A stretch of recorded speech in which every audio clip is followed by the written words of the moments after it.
Jim Schultz here for Calculated Risk, and don't forget, before we get started today, the best ways you can help us are liking the video or subscribing to the channel. Either one of those really helps us out a lot. Okay, so around here, you guys already know the drill. Like, you already know that we are premium sellers. You already know that we want to live on the short side of the option contract. We want to play time, we want to play volatility, we want to play probabilities, we want to do all those kinds of things. But time to time, every once in a while, we want to venture off onto the other side of the contract and maybe buy a little premium. Well, today, that's what I want to talk about. When does it make sense to maybe consider being on the long side of the option contract? Well, I can think of 3 specific scenarios, and I want to unpack those in detail right now. So again, by and large, we want to be on the short side of the contract, right? We want to play the higher probabilities. When you sell premium, especially out of the money premium, you're going to have probabilities of profit that are in excess of 50%. Could be 60, could be 70, could be 80, could be 97 for my 3 delta put sellers out there. I probably wouldn't do that myself, but you've got to blaze your own trail. We want to trade the high probabilities of the marketplace. Okay. We also like being out of the money because that gives us room to be wrong.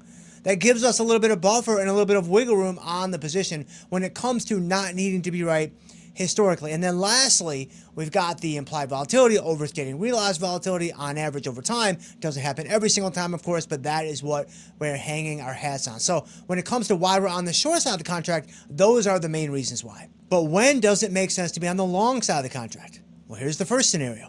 When the VIX is super low. Like, you've got a VIX at 11, 12, 13, 14. You're just not really getting paid to sell premium. You're just not really getting paid to be on that short side of the option contract. And so in these markets, when volatility is at these levels, it's now going to make a lot more sense to be on the long side of the contract because A, option prices are cheaper. So whether you're buying the options outright, again, something else I don't know that I would necessarily suggest, or even buying your spreads, they're going to be relatively cheaper than they would be if volatility was higher. But then also remember, volatility has a tendency to mean revert.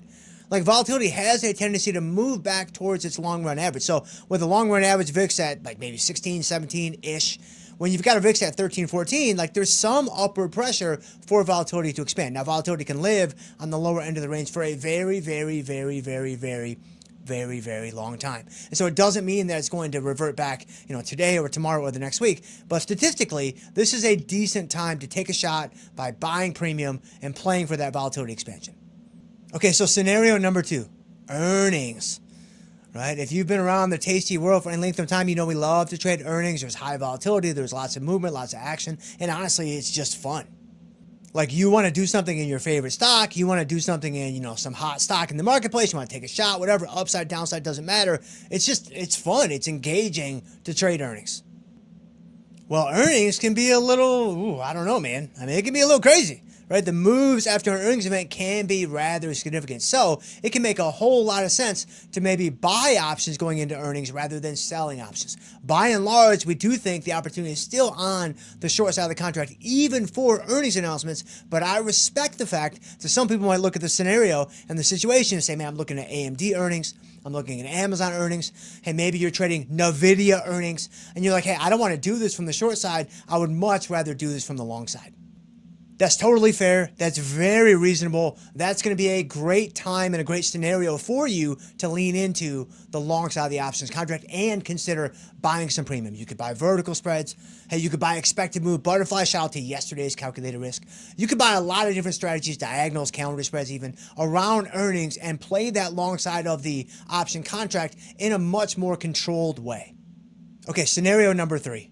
It's also going to give you a little bit of strategic diversification. Right? When you've got a portfolio, when you've got a book, as the pros call it, and it's mostly short premium, it's mostly short options, it's like, that's all well and good. You got the probabilities, you got the theta, you got all those things. But just to smooth things out a little bit, just to smooth out your directional bias, just to smooth out your exposure and smooth out the different strategy sets that you might be using, it can make a little bit of sense to add in some long options and add in some long spreads and add in some debit strategies that really kind of balance everything out. Now, let's be clear about this. You're buying verticals, you're buying calendars, you're buying diagonals. In my humble opinion, those are not going to be the things that move the needle.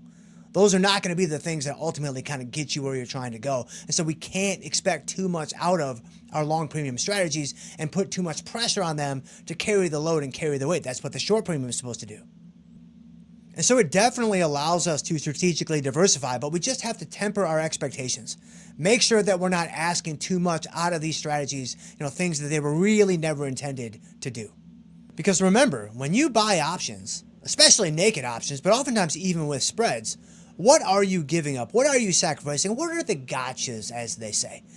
Well, effectively, you're not going to have high probability. You're either going to have like a 50-50 shot, like an at-the-money spread, or you're going to have very low probability, 10%, 20%, 30%, with like a butterfly or something like that.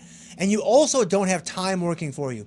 So the two primary pillars of what we like to lean on as a premium seller are essentially going to be either A, non-existent, or B, working against you when you buy premium. So hopefully now you can kind of see we can't really expect too much out of these strategies in the end in terms of being a really significant needle mover. And that's why at Tasty Trade, we lean on the probabilities, we lean on theta, we lean on the short side of the option contract, because we do feel like that's where we're going to be able to tap into the big needle movers. Those are going to be the things that get us where we're trying to go and move the portfolio forward. But still, there's a time and a place to add a little bit of long premium to your portfolio, and hopefully now it's a little bit clearer to you what those times are and where those places are, and I'll see you guys next time.